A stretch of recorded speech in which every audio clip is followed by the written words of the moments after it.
Hi friends, இன்றைக்கி சிறகடிக்க ஆசை பாப்பமா பார்க்குறதுக்கு முன்னாடி சேனலை சப்ஸ்கிரைப் பண்ணிக்கோங்க. ஒரு லைக் போட்டுற மறந்துடாதீங்க.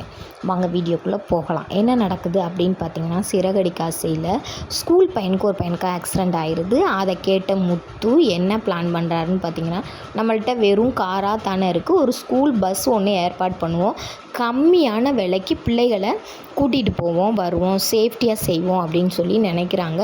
அப்புறம் பார்த்திங்கன்னா, ரோஹிணியோட ஃப்ரெண்டு நம்ம மீனாவையும் ஸ்ருதியையும் பார்த்து பேசுகிறாங்க. என்ன பேசுகிறாங்க அப்படின்னா, இங்கே பாருங்கள் மீனா, மனோஜ் வந்து நம்ம ரோஹிணியோட பிள்ளையை அபார்ட் பண்ண சொல்லிக்கிட்டே இருக்காராம். அதனால ரோஹிணி ரொம்ப மனசு கஷ்டத்தில் இருக்காங்க அப்படின்னு சொல்லி சொல்கிறாங்க.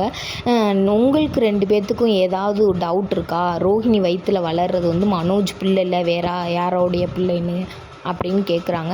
அந்த மாதிரி எங்களுக்கு எதுவுமே டவுட் இல்லை. எங்களுக்கு வந்து ரோஹிணியை பற்றி நல்லாவே தெரியும். அவங்க பொய் சொன்னாங்க வச்சாங்க, ஆமாம் இல்லைன்னு சொல்ல, ஆனால் இந்த மாதிரி விஷயத்தில் யாரும் பொய் சொல்ல மாட்டாங்க அப்படின்னு சொல்லிட்டு 2 பேர் வீட்டுக்காரையும் கூப்பிட்டு 2 பேருமே கலந்துக்கிறாங்க. பாவம் ரோஹிணி என்னதான் இருந்தாலும் எவ்வளவுதான் பொய் சொன்னாலும் ஒரு பிள்ளைய வயிற்றில் வச்சுருக்காங்க, அதனால அவங்களுக்கு நம்ம என்ன ஹெல்ப் பண்ண முடியுமோ அதை பண்ணுவோம் அப்படின்னு சொல்லி சொல்கிறாங்க. அப்போ ஸ்ருதி சொல்கிறாங்க, அவரோட பிள்ளை இல்லைன்னா அவர் எதுக்கு அபார்ட் பண்ண சொல்கிறாரு, அவருக்கு இந்த உரிமையை யார் கொடுத்தா அப்படின்னு சொல்லி ஸ்ருதி சொல்கிறாங்க.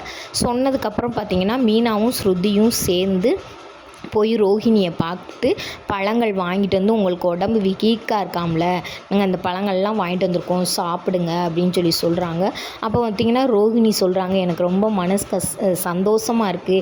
ஏன்னா எல்லோரும் ஒதுக்கி வச்ச மாதிரி ஒதுக்கி வச்சுருந்தாங்க, இப்போ நீங்கள் 2 பேர் வந்து என்னைய பார்க்குறதுக்கு எனக்கு ரொம்ப சந்தோஷமாக இருக்குது அப்படின்னு சொல்லி சொல்கிறாங்க. சொல்லிவிட்டு அப்போ ஸ்ருதி சொல்கிறாங்க, நாங்கள் வந்து இந்த விஷயத்தில் யாருக்கும் போய் அகென்ஸ்டாக நிற்க மாட்டோம், கண்டிப்பாக உங்கள் பக்கம்தான் நிற்போம் அப்படின்னு சொல்கிறாங்க. அதோட நாடகம் முடிஞ்சு.